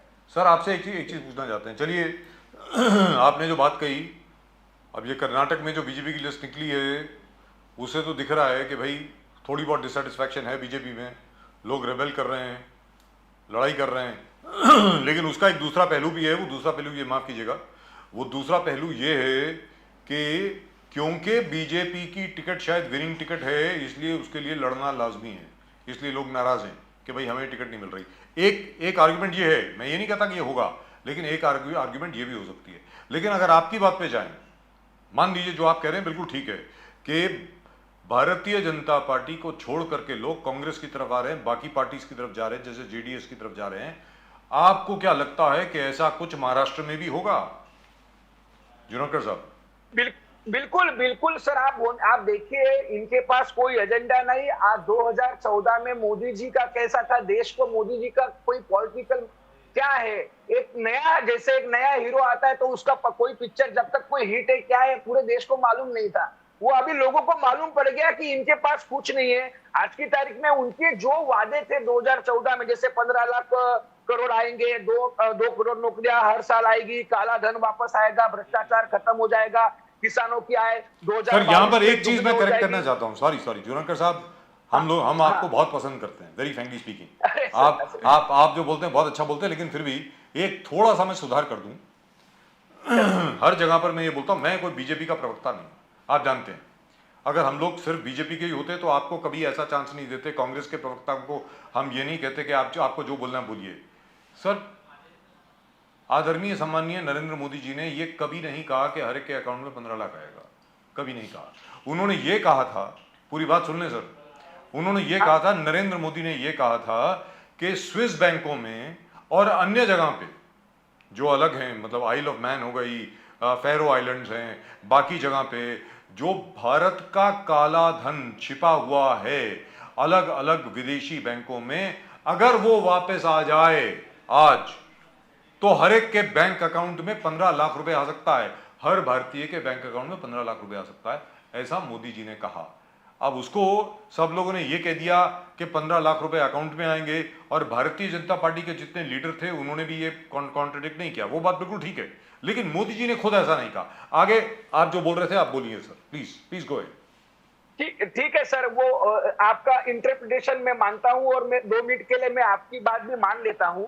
तो पर मेरा पॉइंट ये है कि आप अगर कोई चीज 135 करोड़ लोगों के सामने लेके जाते हैं, 140 तो आप जो 140 पकड़ लीजिए सर, 140 करोड़ लोगों के सामने आप जो चीज लेके जाते हैं और आपने कहा कि ये मैंने किया है, तो वो मुद्दे उनके चुनाव में नहीं है सर। आप देखिए ना, ये क्यों नहीं बोल रहे? अभी जो किसानों की आय की बात की सर, सबसे ज्यादा वोटिंग और सबसे ज्यादा हमारा किसान प्रधान देश है सर। 2022 में आपने डबल की बात की थी सर, मैं आपको 31 सेकंड में खाली आंकड़े सुनाता हूं सर। गुजरात के हर किसान पे आज की तारीख में 56,568 रुपीज का कर्जा है सर। बिहार के हर किसान पे 23,534 का कर्जा है। ओडिशा के हर किसान पे 32,021 का कर्जा है। छत्तीसगढ़ का 21,443 का कर्जा है, उत्तराखंड में 48,338 का कर्जा है। अभी गुजरात, अभी आप समझो बिहार में थोड़ा सत्ता पलट हो गया है और गवर्नमेंट यहाँ पर दूसरी जगह है, पर इनकी जो पॉलिसी है सर, आप ये देखिए इनकी पॉलिसी से पक्का क्या हुआ। और आपने अभी जो 15 लाख का बताया था सर कि ये स्विस कंपनी में से हम आएंगे, तो आपने वो हमको मत दो, पर आप वहां से लाओ तो सही। आप अडानी के मुद्दे में जो कंपनियों के बारे में चर्चा हुई है, उस कंपनियों की आपने आज की तारीख में जेपीसी करने के लिए क्यों आप तैयार नहीं है? और आज की तारीख में जो सत्यपाल मलिक जी का जो इंटरव्यू यूट्यूब पे हमने देखा है, उसके हिसाब से उसके ऊपर अभी क्या बात करेंगे? 300 करोड़ रुपया लेने की इन्होंने जो बात की है। सत्यपाल मलिक भी कोई छोटा आदमी नहीं है या कोई जेल में है और उसने डर के मारे किसी को ऐसा बोला है, ऐसा प्रेशर में बोला, ऐसा भी कोई नहीं। वो भी एक विद्वान आदमी है। अगर सत्यपाल मलिक जी की जगह कोई दूसरा होता और उसने यही चीज अगर कांग्रेस के किसी लोगों पे बोली होती, तो अभी तक तो सर हमारे घर में ईडी सीबीआई आके उठा के लेके सब जा गए होते। तो ये सब चीज लोग समझ रहे सर, पहले नहीं समझ पा रहे थे, पहले एकदम दिल से सोच रहे थे, पर लोग अभी दिमाग से सोच रहे हैं और ये तकलीफ होगी सर इनको। जुनाकर साहब, नाना पटोले जी और अजित पवार के बीच में एक संघर्ष टाइप चल रहा है। नाना पटोले जी ने जिस प्रकार से अजित पवार जी पे आरोप लगा दिया कि आप जो अलग अलग चुनाव में बीजेपी के साथ लोकल लेवल में साठगांठ करके चुनाव एक साथ लड़ रहे हो, तो एमवीए कैसे? फिर एमवीए एक होना चाहिए, एमवीए का सब निर्णय एमवीए में होना चाहिए और हम लोग पहले आपस में तय करना चाहिए किस प्रकार से लड़ना। तो ये बहुत आगे जाके प्रश्न चिन्ह दिख रहा है नाना पटोले जी वर्सेस अभी जिस प्रकार से केसी वेणुगोपाल जी आ रहे हैं, शायद कल परसों वो उद्धव जी से मिलेंगे, पूरे सबसे मिलेंगे। तो ये क्या दिख रहा है? आपको लग रहा है कि दरारें बढ़ रहे हैं, दरार बहुत खुल के सामने आ रहा है और कांग्रेस टॉप नेतृत्व को अभी यहां पर आके सब चीज को सुलझाना पड़ रहा है? जैसे Sharad Pawar is a cementing factor, Sharad Pawar ji is a cementing factor, उन्होंने भी कहा कि आपको जाना। तो क्या देखते हो आप, ये टूट फूट हो जाएगा? एमवीए एक साथ लड़ेगी नहीं लड़ेगी? अजित पवार जी का रवैया कैसे होगा? और नाना पटोले जी का बोल्ड स्टेटमेंट जिस प्रकार से आ रहा है, कितना एमवीए को साथ में लेके चल पाएगा? सर ऐसा है, हाँ सर, अजित पवार जी का जो स्वभाव है वो दिल में कुछ रखने वाला आदमी नहीं है। वो भी डायरेक्ट मन में आता है वो बात कर देता है। और हमारे आदरणीय नाना पटोले जी एक महाराष्ट्र में बड़े पार्टी के प्रमुख है, वो पार्टी के हित के लिए है और वो भी सीधा सीधा डैशिंग आदमी है और जो सीधा सीधा कुछ भी वो मन में रखता नहीं, बात कर लेता है। डिप्लोमेटिक, हर जगह आप डिप्लोमेटिक बनते जाएंगे सर, तो आपकी जो बीमारी है वो फिर बड़ी होती जाएगी। आपका सुख आपका दुख कभी आपको बोलना भी पड़ेगा, कभी कभी बोल के, कभी नकार दे के नेगेटिव बात करने के लिए भी आपको हिम्मत चाहिए।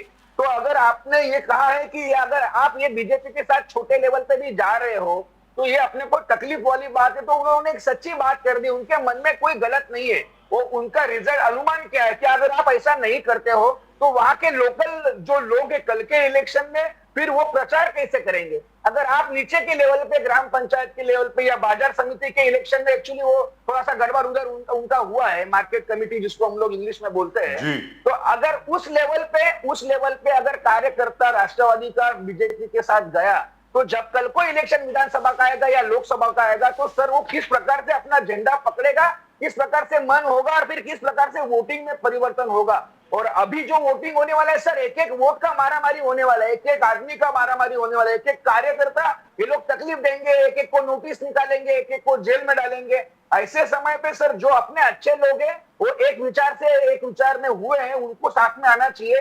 बाकी अजित पवार भी आदमी कोई गलत नहीं है और नाना पटोले जी सबको संभाल के लेके तो जाएंगे। और जुनेकर साहब ये बात तो हो गई और आपने कहा कि मन में कोई बात नहीं रखनी चाहिए, बड़ी अच्छी बात है।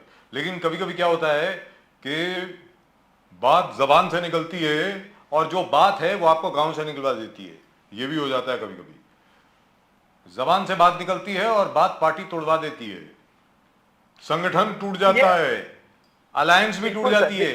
सिर्फ जबान का खेल है सर। लेकिन चलिए बिल्कुल सर, इसके लेकिन वो बात छोड़िए। लेकिन मैं समझ रहा हूं आप जो बात कर रहे हैं, ऐसी बात नहीं है। यहां पर आप ये बताएं, आपने कहा कि चुनाव के पहले हो सकता है किसी को नोटिस भेज दें, गिरफ्तारी कर दें, कुछ भी कर दें। आज की तारीख में आम आदमी पार्टी के दो मंत्री, सत्येंद्र जैन साहब हेल्थ मिनिस्टर, जिन्होंने मोहल्ला क्लिनिक बनाए पूरी दिल्ली में, और मनीष सिसोदिया साहब, जिन्होंने स्कूलों का सुधारीकरण किया दिल्ली में, वो दोनों के दोनों अभी दिल्ली जेल में हैं। कल यानी रविवार को अरविंद केजरीवाल जी को तलब किया गया है, समन भेजा गया है सीबीआई द्वारा। लग ऐसा रहा है, अटकलें ये लगाई जा रही हैं कि हो सकता है अरविंद केजरीवाल जी भी बहुत जल्दी सरकारी मेहमान होंगे। कांग्रेस का इसमें क्या रुख है, आप इसमें क्या कहना चाहेंगे सर? नहीं, हम लोग यही हमने कहा है कि सिर्फ वो जर्मनी का जो वो हिटलर की एक बात थी नहीं सर की कल को पुलिस सामने वाले के घर में गई है, वो उस प्रकार के जात धर्म वाले के घर पे गई है, मेरे घर पे नहीं आए, मुझे क्या तकलीफ है? कल को अपने बाजू वाले का टाइम आया तो बोलेंगे वो उनके पास चली गई है, मेरा कोई प्रॉब्लम नहीं, मेरे पास थोड़ी आई है, और फिर कल को वो मुझे भी लेने को आएंगे, वो इस प्रकार से मेरा भी दरवाजा खटखटाएंगे और गलत प्रकार से आपको अंदर डालेंगे। ये जर्मन के अंदर सर हिटलर के खिलाफ नॉर्डिक वंश के लोग से बोला गया था। सेम चीज यहाँ हो रही है, खाली मोदी जी ने इमरजेंसी जाहिर नहीं की, बाकी इमरजेंसी ऑलरेडी चालू है। अभी आप सोचिए, अगर अरविंद केजरीवाल जी को अगर इस प्रकार से तकलीफ दिया तो एज अ विरोधी पार्टी हमारा जो रोल होना चाहिए वो है। हम लोग ये देख रहे हैं कि जो पार्टियां आज की तारीख में बीजेपी को अंदर से मदद हो इस प्रकार का काम कर रही है, ये मैसेज उन लोग ने लेना चाहिए, जैसे ममता बनर्जी हो और कुछ भी लोग हो। ये लोग सोच रहे हैं कि हम कांग्रेस की वाली जो आघाड़ी है उसमें नहीं जाएंगे, हम लोग अपना अलग करेंगे। अगर वो लोग अलग गए तो बीजेपी को मदद होने वाली है, लोगों को भी ये मैसेज जाएगा और पार्टी के जो जितने हेड है छोटी छोटी पार्टियों के, उनको भी समझना चाहिए कि अगर हम लोग कांग्रेस और जितने लोग तैयार है बीजेपी के साथ फाइट करने के लिए, उनके साथ अगर हम नहीं खड़े रहे तो कल को हमारे घर की भी बेल बजेगी। यहाँ पर ये जरा बताएं, सॉरी ये छोटी सी बात बताएं। यस राहुल गांधी जी के खिलाफ एक निर्णय आया सूरत के कोर्ट द्वारा। कोर्ट के निर्णय का पूरा सम्मान करते हुए ये सवाल तो उठता ही है, छोटा सवाल तो उठता ही है ना जुनाकर साहब, कि डेफेमेशन केस में जरूरी नहीं था कि उनको पूरी 2 साल की जो मैक्सिमम सजा है वो दी जाए। आखिर वो क्यों दी गई? 2 महीने की भी हो सकती थी, 2 हफ्ते की भी हो सकती थी, 2 दिन की भी हो सकती थी, 2 घंटे की भी हो सकती थी। 2 साल की दी गई, 1.5 साल की नहीं, 1 साल की नहीं, 2 साल की सजा दी गई।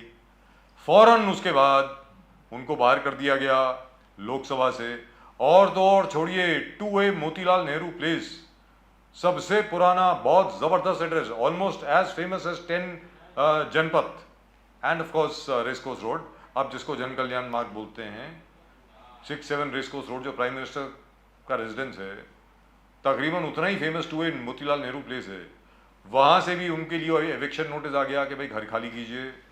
और अब दिल्ली के एक मंत्री को अरेस्ट कर लिया गया, अरविंद केजरीवाल जी को भी शायद अब अरेस्ट करने वाले हैं, और ना जाने और कितने लोग अंदर जाएंगे।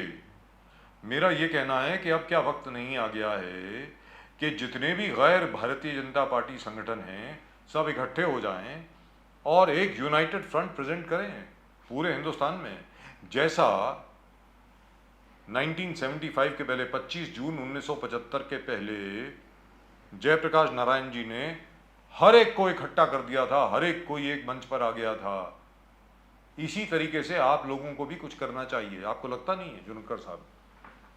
सर बिल्कुल आपने सबके दिल की बात बोली है और उसी प्रकार से काम हो रहा है।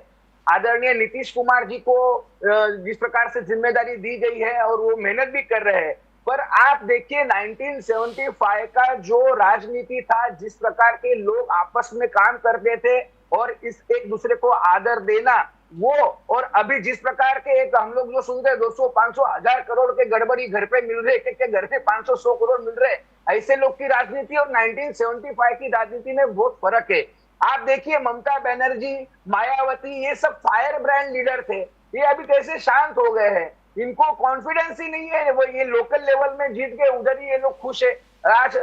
नेशनल लेवल की राजनीति में ये लोग कुछ न कुछ छोटी मोटी विरोध करने की बात करते हैं, पर बड़ा दुख उनको अभी तक समझ में नहीं आ रहा। या तो उनके कोई एडवाइजर जो है वो सही नहीं है, या तो उनकी चोरियां और उनकी गलतियां, वो उनकी फाइलें वो सामने रेडी है, वो दोनों में से एक चीज है। तो अभी लोगों को हमको ये समझाना पड़ेगा कि ये लोग आज हमारे साथ नहीं आ रहे हैं, इसका मतलब ये बीजेपी के साथ है। दो ही चीजें हो सकती है, या तो आप बीजेपी के साथ हो या तो आप बीजेपी के विरोध में हो, तीसरी चीज हो नहीं सकती। प्रदीप जी। ये आपके लिए जो सेंटेंस है, ये सेंटेंस लोगों तक लेके जाने का बहुत कष्टदायक है, पर करना पड़ेगा सर।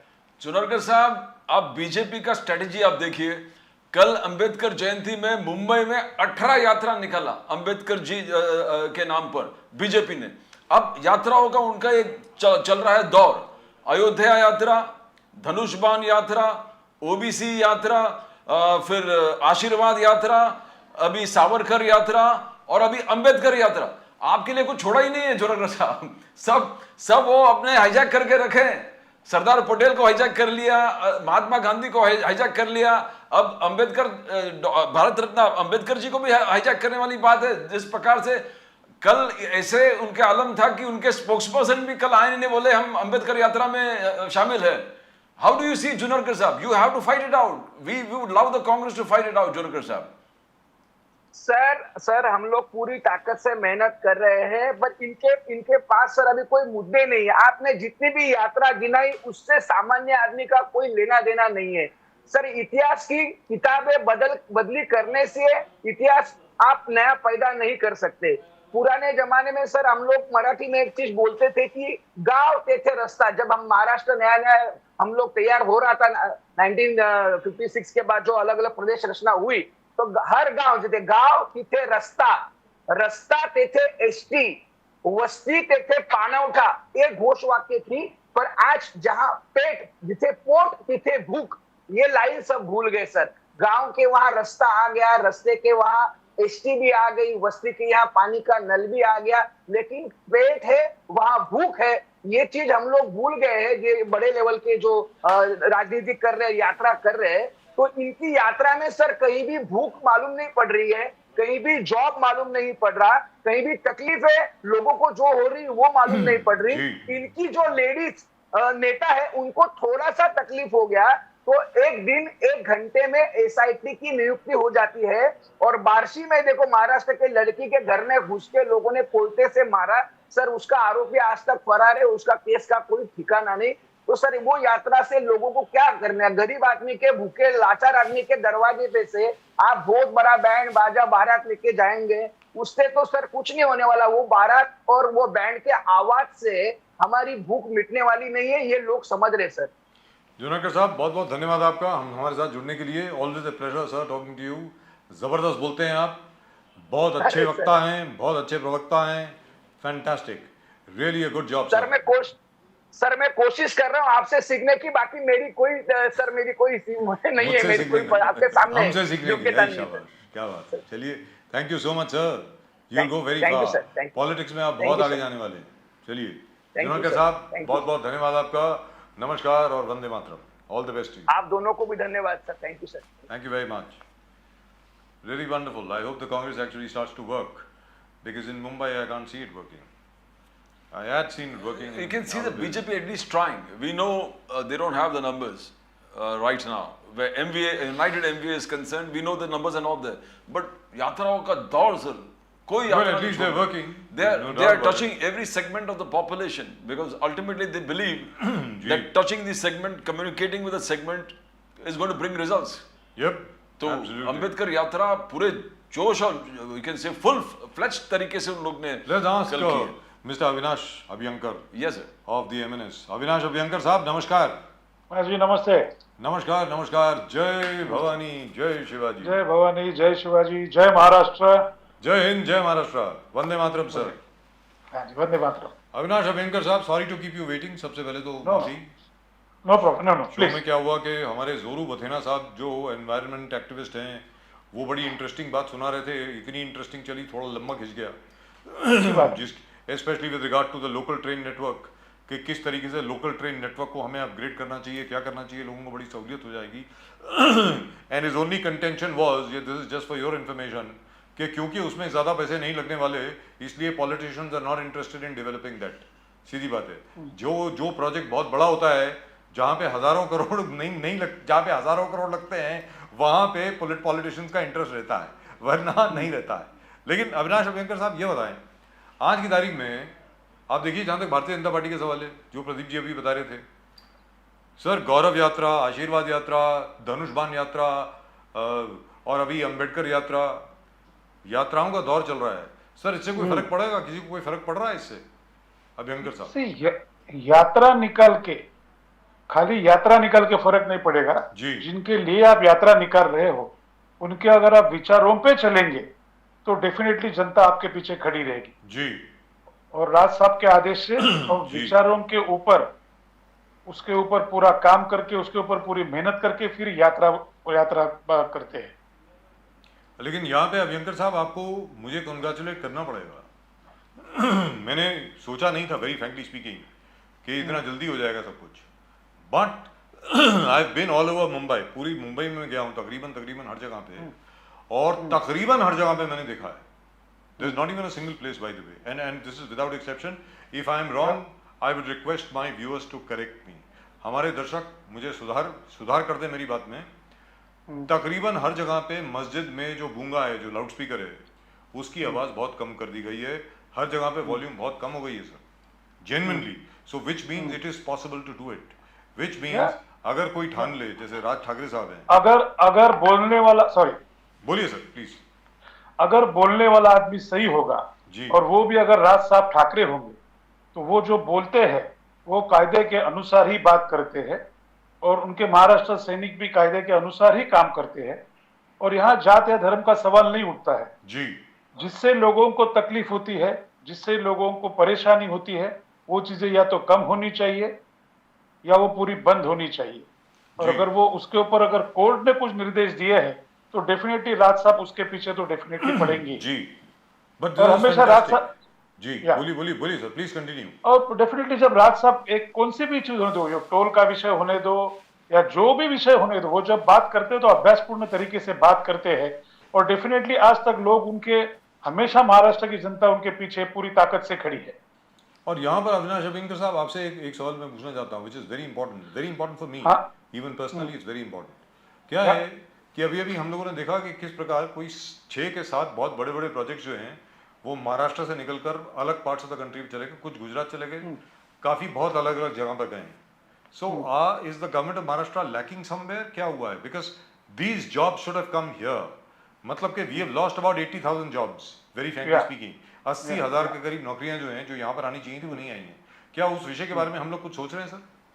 क्या लास्ट 2.5 साल से तू सत्ता में आएगा कि मैं सत्ता में आऊंगा, जी, इसमें हमारा ज्यादातर टाइम गया है। दुरुस्त बात। और महाराष्ट्र की डेवलपमेंट के लिए, महाराष्ट्र के बेरोजगार के ऊपर, महाराष्ट्र की महंगाई के ऊपर, मतलब देश की महंगाई के ऊपर किसी को बोलने के लिए टाइम नहीं है, क्योंकि वो मालूम नहीं है कौन कौन सी पार्टी में है, कौन मिनिस्टर रहेगा, कौन नहीं रहेगा, आज भी समझ में नहीं आ रहा है। तो सिर्फ राजकारण एक बाजू में होना चाहिए, लेकिन जहां पे ये जॉब का विषय है, यहाँ पे ये जो सरकार है उसने तो एटलीस्ट इसके ऊपर बहुत सीरियस निर्णय लेना चाहिए। पॉलिटिक्स तो अपनी जगह, वो तो चलता ही रहेगा। Sir, but they're not doing it. I am very surprised, very frankly. They will do. Yes. वो उनको अभी देखो वो उनको, आपको सुनने को आ रहा है? Hello. Yeah, I can hear you, sir. The voice has become very low. I think you must be getting a call. हाँ sir, बोलिए sir.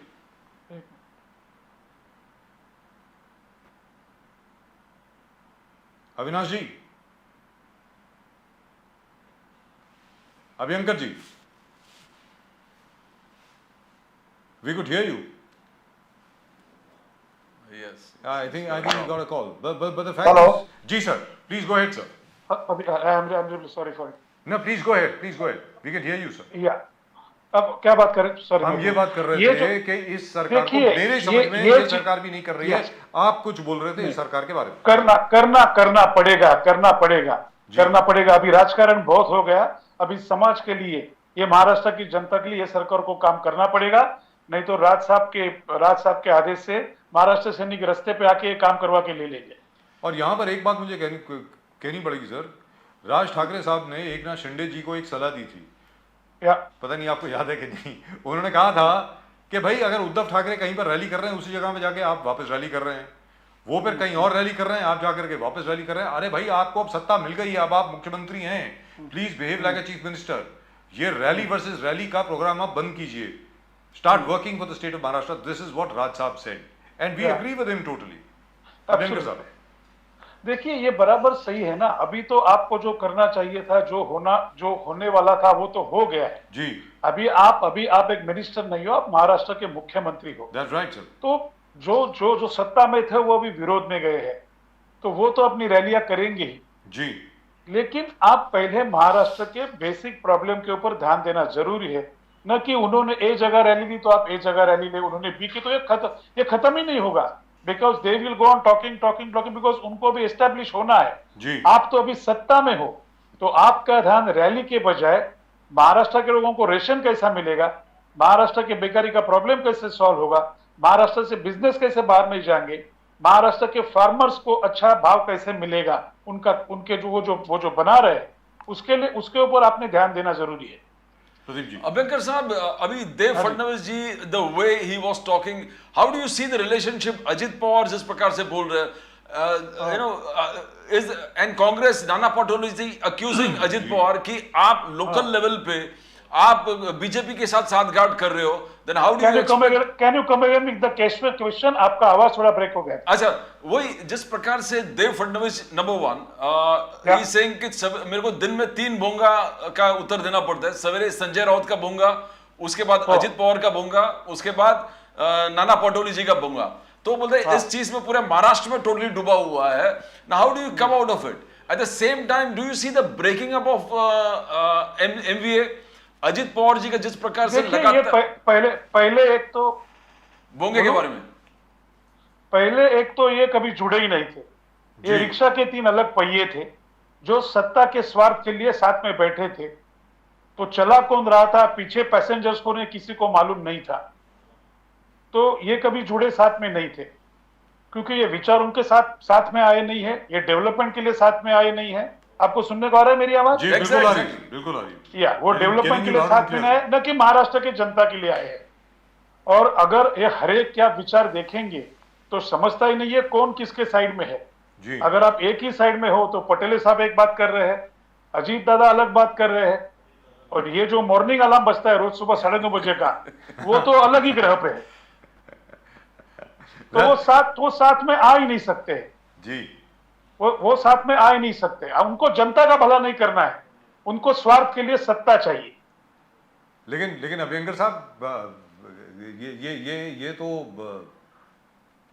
एक चीज तो है, आदरणीय सामान्य संजय राउत साहब ने अपने आप को एटलीस्ट 3 पार्टीज का स्पोक्स पर्सन एस्टैब्लिश कर लिया है। अब वो 3 पार्टी के स्पोक्स पर्सन हैं इकट्ठे, तो वो कब किस पार्टी के बारे में बोलते हैं कुछ मालूम नहीं पड़ता है। इसके लिए उनको बोलने को महत्व नहीं दिया जाता है। आप अगर रोज मुझको बुलाएंगे और रोज मैं अगर बातें करते रहूंगा तो आप छोड़िए, आपके कैमरामैन भी कंटाल जाएंगे। रोज क्या फेस देखने का है, रोज वही बात करता है, और वो बेसलेस है, वो एथिकल नहीं है। उससे कुछ महाराष्ट्र की जनता को मैसेज नहीं मिल रहा है। सर आपके मुताबिक according to you, and I am asking you for your personal view and for the view of your party, अभी देवेंद्र फडणवीस जी और एकनाथ शिंदे जी को क्या करना चाहिए ताकि महाराष्ट्र के लोगों की जेब में पैसा आ सके, फार्म क्राइसिस जो है वो थोड़ा बहुत सॉल्व हो सके, क्योंकि पूरा तो सॉल्व हो नहीं सकता।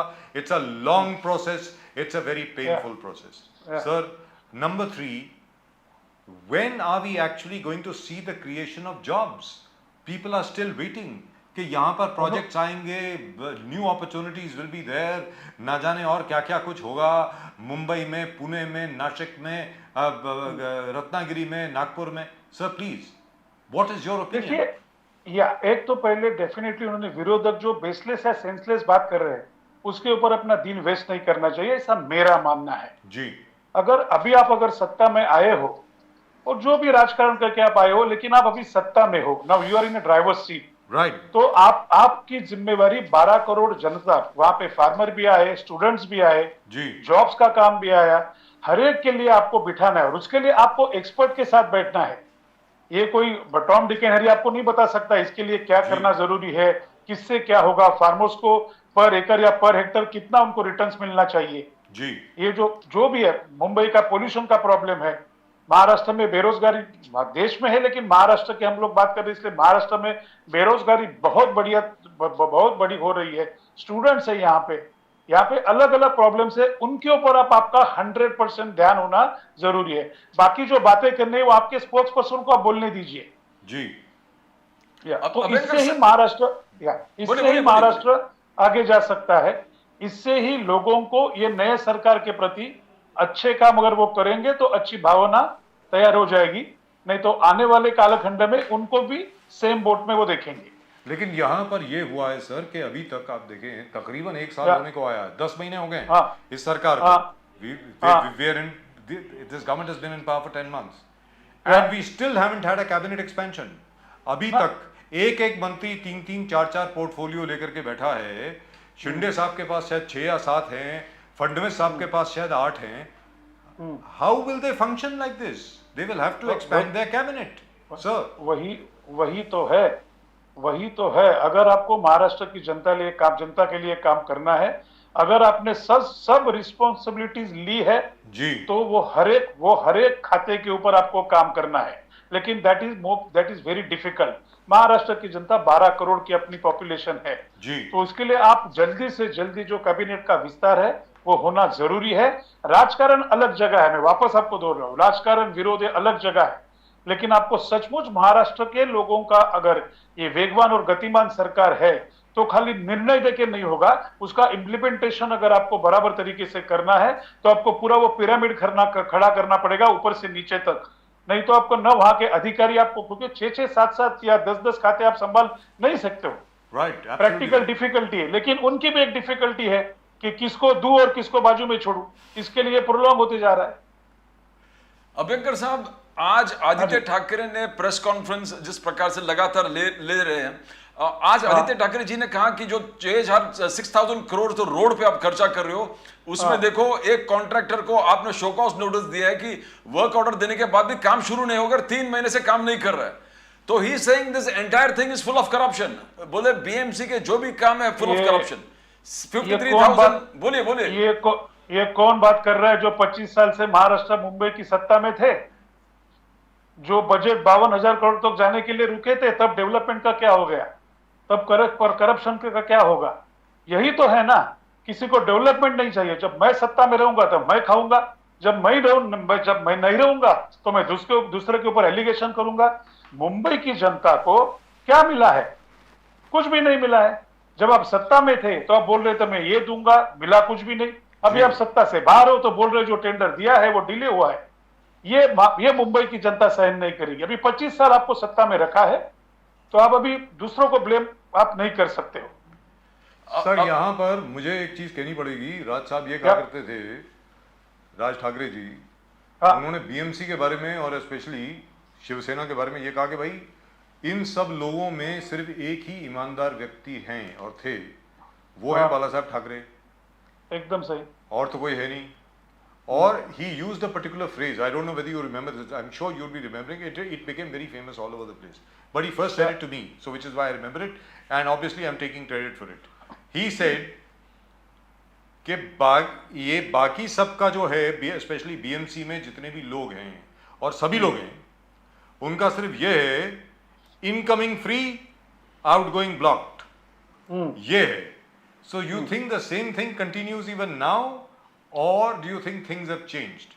अभी कुछ है ही नहीं ना, किसका कंट्रोल है, कौन आंसरेबल है ना? वहां पे कॉर्पोरेटर्स है। हम 1.5 साल से बात कर रहे हैं इलेक्शन अभी होगा, अभी होगा, अभी होगा। अभी 9 महीने 10 महीने का, अभी तो लोग बोल रहे हैं अक्टूबर तक जाएगा, अगले मार्च अप्रैल तक जाएगा। तो ये खेल है जी। देखो, एक पर्टिकुलर पिरामिड रहता है जो मैंने आपको बोल रहा हूं जी। वेदर इट इज कॉर्पोरेशन या राज्यसभा या लोकसभा, एक बनाई गई है। वहां पे एक आदमी ये नहीं चला सकता। अगर हम लोग मुंबई की केस करेंगे तो वहां पे 227 नगर सेवक है, लेकिन आज 1.5-2 साल से वहां पे कुछ भी नहीं हो रहा है। अभी गलती किसके इसमें? महाराष्ट्र की या मुंबई की जनता को इंटरेस्ट नहीं है। वहां पे जल्दी से जल्दी इलेक्शन होके जो भी उधर चुन के आएगा वो वहां पे जब आएंगे तब ये चीजें सब लाइन पे आ जाएगी। खाली मुंबई कमिश्नर कुछ नहीं कर सकता है या खाली मुंबई के अधिकारी कुछ नहीं कर सकते। लेकिन अगर आपको सचमुच मुंबई के लिए कुछ काम करना है तो पहले जल्दी से जल्दी इलेक्शन आपको लेना ही पड़ेगा। अभ्यंकर साहब, we are talking about Aditya Thackere talking about corruption. You got the BJP talking about corruption. बोलते कि हम investigation कर रहे हैं, इतने सालों का investigation 14,000 crore 15,000 crore. So everybody is talking about corruption in BMC, but nobody is talking about solutions. आपने गए बार बात किया कि Nashik model of corruption of tackling corruption. You talked how Raj Sahab has managed to make Nasik totally corruption free. So how can you incorporate the Nasik model in BMC? Because here सब लोग corruption के बात ही कर रहे हैं. Nobody is talking about handling corruption. How can you do it, Abhyankar साहब? कैसे है, ये कोई स्पेस साइंस नहीं है. अगर आप कन्विंस होंगे अंदर से कि मुझको ये महाराष्ट्र के लिए, मुंबई के लिए, नासिक के लिए, पुणे के लोगों के लिए कुछ अच्छा करना है, तो नासिक तो छोटा मॉडल है. हर एक शहर का बजट रहता है और इसके लिए हमने महाराष्ट्र की जो ब्लूप्रिंट निकाली है वो डेफिनेटली बजाज सर को मालूम होगी, उन्होंने देखी भी होगी जी. तो ये कोई डिफिकल्ट नहीं है. राइट. सिर्फ 52,000 करोड़ किसको बोलते हैं और मुंबई कितनी बड़ी है. लेकिन आपको अगर करप्शन आप अगर स्टॉप करेंगे तो लोगों को क्या चाहिए, हमको सिखाया क्या है नागरिक शास्त्र में, रस्ते, पानी, वीज, शिक्षण, पर्यटन. कॉर्पोरेशन को क्या चाहिए, कॉर्पोरेशन की जितनी जिम्मेवारी है कि लोगों को अच्छा पानी मिले, लोगों को अच्छे रास्ते मिले, वहां पे अच्छे गार्डन हो, इसके लिए कितने करोड़ लगेंगे. और मुंबई में गार्डन बचे हैं क्या? मुंबई में जो थे वो बिल्डर खा गए. जो जूने लोग सत्ता में थे 25 साल से, उन्होंने दिया है क्या है पानी? आज भी वाटर लॉगिंग होता ही है जी. तो मतलब पैसा जिधर जाना था उधर गया नहीं है, जिधर नहीं जाना था उधर गया है और वो लोग अभी ब्लेम कर रहे हैं. And the way Mumbai is dug up right now, and we are going to have an early monsoon. Monsoon, मतलब monsoon इस बार बहुत early आने वाली है. And Mumbai is dug up completely, so it's going to be hell. मतलब जो राज साहब उस वक्त बोल रहे थे कि भाई अब आपको बोट चलानी पड़ेगी, वेनिस बन गया है. हाँ, वो तो आएगा ही, वो आएगा ही. और फिर भी हेडलाइन होगी कि मुंबई में पहले टाइम माहिम में, मुंबई में पहले टाइम बांद्रा में वो बोट चला रहे, स्पीड बोट चला रहे और उसको हम लोग 2 दिन का जश्न मनाएंगे. क्या है, मुंबई की जनता बहुत सहनशील है जी. आपको सवाल पूछने चाहिए, लोगों को गुस्सा आना चाहिए कि मैंने इसको वोट दिया था, मैं इसको 25 साल से जिता के ला रहा हूं, इसने मुझको दिया क्या है. लेकिन हमारे लोग, महाराष्ट्र के लोग, मुंबई के लोग सहनशील है और इसका फायदा ये पॉलिटिशियंस उठा रहे जो सत्ता में थे. और इसके लिए 25 साल उन्होंने महाराष्ट्र पे राज किया, इमोशंस पे किया, भावना पे किया, डेवलपमेंट पे नहीं. तो आपको तो मालूम है बजाज सर कि आज यहाँ पे नहीं लेकिन ऑस्ट्रेलिया में जाइए या दूसरे कुछ कंट्री में जाएंगे, वहां हम लोग कभी देखा भी नहीं है. कभी हो गया. ये मुंबई सबसे बड़ा शहर है, ये देश की राजधानी है और हालत क्या है, हम लोग आज 2023 में हम लोग वाटर लॉगिंग की बात कर रहे हैं बहुत जगह पे, हम लोग पोल्यूशन की बात कर रहे हैं मुंबई में. और सर एक जमाना था साउथ बॉम्बे में, साउथ मुंबई में वाटर लॉगिंग बिल्कुल नहीं होती थी. नहीं थी. आजकल वहां पर भी होनी शुरू हो गई है. हर जगह होगी, हर जगह होगी जी. And this time I believe, this time I have been told, and I believe the information that we've got is correct. Both Pradeep ji and I have been told कि जो storm water drains की जो सफाई होनी चाहिए थी, जो drains की जो सफाई होनी चाहिए मानसून के पहले होनी चाहिए थी, इस बार अभी तक नहीं हुई है sir. It has not happened so far.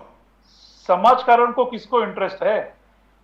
सबको अभी राजकारण में इंटरेस्ट है, सबको अपनी कुर्सी की पड़ी है.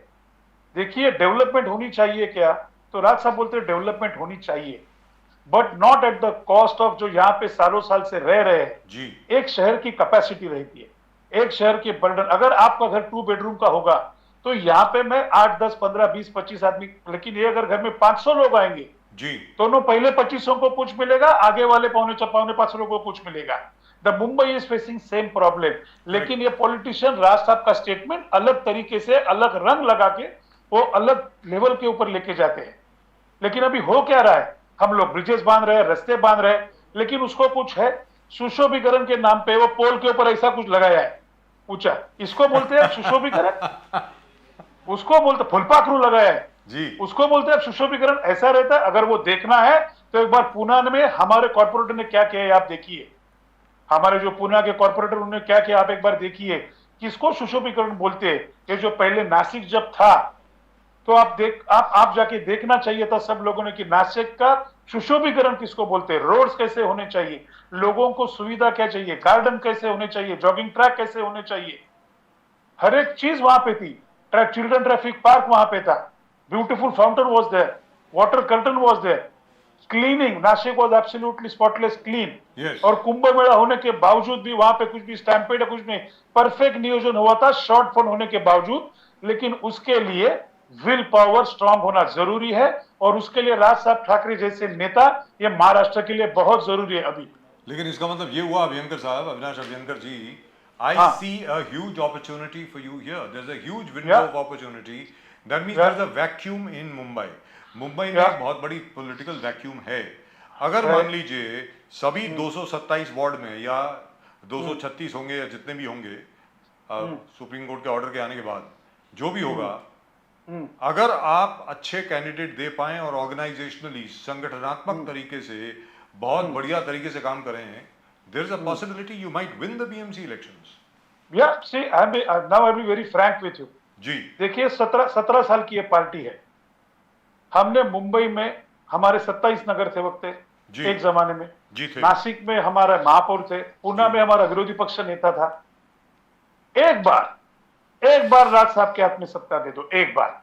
जी मैं चमत्कार नहीं, ये प्रैक्टिकल चीज है, ये राज साहब आपको करके दिखाएंगे कि कैसे कैसे कैसे एक शहर को डेवलप किया जाता है, कैसे लोगों को जो उन्होंने फंड दिया है टैक्स के रूप में उसको लोगों के लिए डिलीवर किया जाता है, कैसे प्रकार से जॉगिंग ट्रैक बनते हैं, पार्क कैसे बनाए जाते हैं।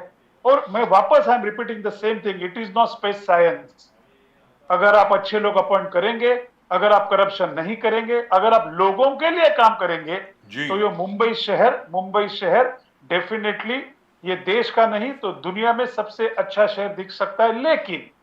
लेकिन लोगों ने भी, जनता ने भी 25 साल आपने किसी को चांस दिया है, तो एक बार जो राज साहब ने विचार दिए हैं उसके ऊपर भी उन्होंने विश्वास रखना चाहिए, न कि इमोशंस के ऊपर, न कि ड्रामा के ऊपर वोटिंग होना चाहिए। करेक्ट। लोगों को भी प्रैक्टिकल होना जरूरी है कि मैं इसके पीछे 5 साल था, मैं इसके पीछे 25 साल था।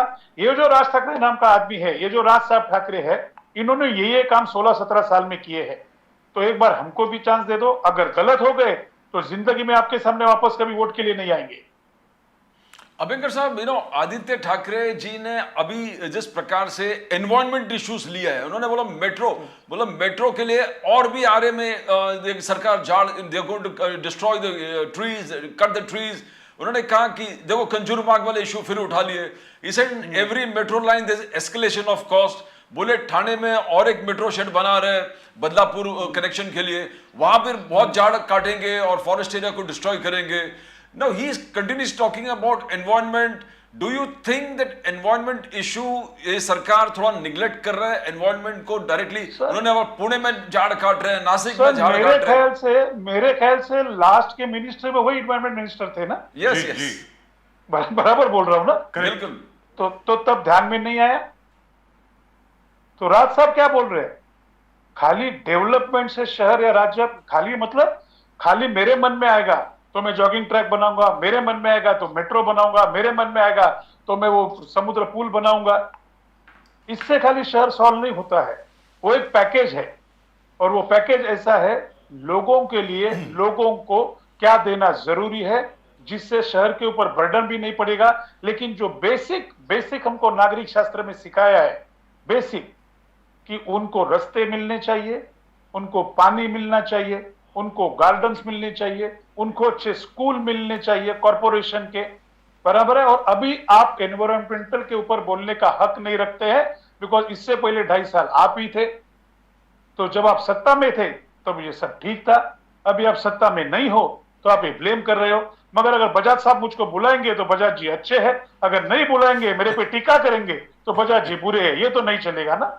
अगर अच्छे हैं तो अच्छे हैं, तो बुरे बोलेंगे तो बोलो ठीक है बजाज जी, मैं सुधरने की कोशिश करूंगा। लेकिन यहाँ पर आदित्य ठाकरे जी के पास एक आर्ग्यूमेंट है कि आरए फॉरेस्ट को उन्होंने फॉरेस्ट डेजिग्नेट किया और वहां पे कटिंग ऑफ ट्रीज को टोटली बैन करवाया। ये उनके पास उपलब्धि है, इसमें कोई दो राय नहीं है। लेकिन यहाँ पर मैं आपसे कुछ और पूछना चाह रहा हूँ, वो ये है कि इस बात के ऊपर ना जाने कितनी मर्तबा बात भी हो चुकी है कि जैसे सिंगापुर है, जैसे दुबई है, टोक्यो है, Tokyo is a bad example to give because Tokyo has been around for a very very long time. सिर्फ सिंगापुर की ही अगर बात कर लें या बैंकॉक की बात कर लें या दुबई की बात कर लें, अबू धाबी की बात कर लें, सर वहां पर सड़क पे थूकना भी एक क्राइम है, इंस्टेंट फाइन होता है। सिंगापुर में you have to pay 500 Singapore dollars and if you are found to be spitting on the road a second time you go to jail. मेरा ये कहना है सर कि क्या उस किस्म के कानून अगर मान लीजिए MNS महाराष्ट्र नवनिर्माण सेना की सत्ता BMC में आती है, क्या उस किस्म के कानून आप यहाँ पर इम्प्लीमेंट करेंगे जैसा कि आपके ब्लूप्रिंट में लिखा है? जो भी कानून के दायरे में है जी, वो पूरे रूथलेसली उसका इम्प्लीमेंटेशन होगा। जो शुरुआत में बुरा लगेगा, लेकिन जब वो इम्प्लीमेंटेशन होगा, जैसे कि रास्ते के ऊपर थूकना है या बाकी की चीजें जो दीवार को लग के जो लोग करते हैं, बराबर है, या जो भी वो करते हैं, या मराठी पाटिया जो भी है, जो भी कॉरपोरेशंस के अंडर आता है, वो जो रूल्स है वो रूथलेसली इंप्लीमेंट करेंगे। और वो नासिक में हुआ है जी, वो नासिक में किया है, इसलिए आपको नासिक नीट और क्लीन दिखता था। Sir, I hope you win. Very frankly speaking, we are looking for a change. I hope there is a change. After all, people have tried everybody. सीधी बात है, आपने हर एक को ट्राई किया है, अब इनको भी ट्राई करके देखो ना यार, एक मौका तो दो। कहने का मतलब ये है, because after you do not, अगर आप मौका नहीं देंगे फॉर एग्जाम्पल, तो you can't blame anybody else. जहां तक लोगों का सवाल है, मुझे ऐसा लगता है फिर the people can not blame anybody अगर आप मौका नहीं देंगे। सीधी सादी बात है। क्या लगता है आपको अविनाश अभिनकर जी, क्या लगता है कि कैसे है लोग आपके सबको साथ आएंगे? सबको जब तकलीफें होती है ना, जब दर्द होता है, तो उसकी दवा उनको राज साहब ठाकरे के पास ही चाहिए। करेक्ट। लेकिन जब काम होता है तो सॉरी टू से लोग क्यों भूलते हैं या हम कहाँ पे कम पड़ते हैं हमको मालूम नहीं। वो टोल का इशू होने दो जी, या राज साहब के अभी ब्लूप्रिंट के ऊपर आप देखिए, इतने कार्यक्रम हुए थे, कभी आएगी कभी आएगी कभी आएगी कभी आएगी। आप छोड़ के, आपका चैनल छोड़ के वो जब आ गई, तो आज तक किसी भी चैनल ने ये कोशिश नहीं की एग्जैक्टली MNS वाले क्या देना चाहते हैं, क्योंकि राज साहब की पर्सनल प्रॉपर्टी के लिए काम नहीं हो रहा था जी। ये महाराष्ट्र और मुंबई की जनता के लिए ये एक 70 साल में पहली बार ये किसी पार्टी के किसी नेता ने, यंग डायनामिक नेता ने, जिसको सचमुच महाराष्ट्र का, मुंबई का नवनिर्माण करना है, उसने एक ख्वाब देखा था जिसका छोटा सा मॉडल नासिक में तैयार किया था। लेकिन मैं भी लोगों को आपके माध्यम से दरखास्त करूंगा कि आपने सबको देखा, सबको आपने वोटिंग किया, लेकिन ये टाइम आप प्लीज राज साहब ठाकरे के पीछे खड़े रहिए, तो आपको दिखेगा कि सचमुच मुंबई का नवनिर्माण क्या है और महाराष्ट्र का नवनिर्माण क्या होता है। Sir, we wish you all the very best. Thank We you. wish you all the very best, sir. Really and truly Thank you. wonderful talking to you. बहुत जबरदस्त, हमेशा आपसे बात करके बहुत मजा आता है sir. Thank you so much. All the more strength to you, and I hope the people of Mumbai actually give you and obviously Raj Saab, that is Raj Saab Thackeray, an opportunity to serve the people of Mumbai and to transform Mumbai into the city that she deserves to be. Very frankly, Avinash And Abhinkar sir. I'm promising you on behalf of our party workers और राज साहब के, अगर हमारे हाथ में मुंबई थी तो आप ही बोलेंगे कि इनको 5 साल नहीं लगे, एक ही साल में इन्होंने मुंबई का नवनिर्माण करके दिखाया। Wonderful. These are my words to you and my promise to you. Fantastic. Fantastic. Thank you. Lovely talking to you, sir. Abhinkar साहब, नमस्कार। Thank you. जय हिंद, जय महाराष्ट्र, जय जय महाराष्ट्र, जय जय Maharashtra. Shivaji. Vande Mataram, sir. Thank you. Vande Mataram. That was wonderful. And really truly speaking, it's very logical, Pradeep ji. नहीं। आप देखिए ना। बिल्कुल sir, the plans that they have, yes, recreation facilities for every area, जिस प्रकार से उन्होंने बात की, everything comes together, roads come together, water comes together, sewage treatment comes together, the garden comes together, the schools, the basic fundamental medical health care facilities coming together.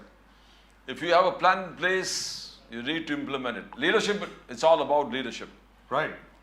Absolutely. Now, but the only thing is that what Raj Thackeray has actually said, but the only thing is, the only thing is that Raj Thackeray's promises are perfect. His vision for the city is perfect. And he's very practical about it. सबसे बड़ी बात यह है कि उनकी जो भी plans हैं प्रदीप जी, बहुत practical होते हैं। Exactly. राज ठाकरे साहब की। बिल्कुल। राज ठाकरे साहब कभी हवा में बात नहीं करते हैं। But very unfortunately, organizationally, संगठनात्मक तरीके से कहीं ना कहीं महाराष्ट्र नवनिर्माण सेना कमजोर पड़ जाती है। Sir, 1995, I remember his earlier speeches right from the times Yes. of early 90s and 1995 onwards when Sena BJP came to power. He had a plan. Everywhere he used to go, said, I got a plan for Mumbai. I've got a fantastic plan for the development of Mumbai. But, you know, chance jo milne but wali even at that time, if you leadership. remember, they just wouldn't allow him to come up. Exactly. Even within the Shiv Sena. Within the Shiv So Sena. finally he had to ask the Shiv Sena leadership at that time, कि भाई मेरी job क्या है बता दो ना Exactly. मुझे. Yes, yes. At least let me know what my job is. They never allowed him to function and never allowed him to impose the blueprint that he has for Mumbai. And that's the problem. And here's a disclaimer from me. I really like Raj Thackeray. तो हो सकता है कि I am very biased in his favor.